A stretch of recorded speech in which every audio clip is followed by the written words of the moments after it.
नमस्कार, मी आनंद पोहनेरकर आपल्या सर्वांचं महाराष्ट्रवाणी बातमीपत्रात स्वागत करतो।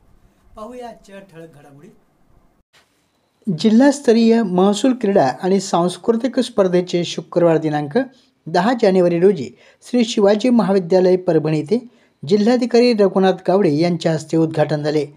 यावेळी मुख्य कार्यकारी अधिकारी नतिशा माथुर, पोलीस अधीक्षक रवींद्रसिंह परदेसी, अप्पर जिल्हाधिकारी डॉक्टर प्रताप काळे, शिवाजी महाविद्यालयाचे प्राचार्य बाळासाहेब जाधव, निवासी उपजिल्हाधिकारी अनुराधा ढालकरी, जिल्हा पुरवठा अधिकारी गोविंद रणवीरकर, उपजिल्हाधिकारी संगीता चव्हाण, श्रीमती देवकळे, उपविभागीय अधिकारी दत्तू शेवाळे, जीवराज डापकर, शैलेश लाहोटी, संगीता सानप, जिल्हा क्रीडाधिकारी कविता नावंदे यांची उपस्थिती होती।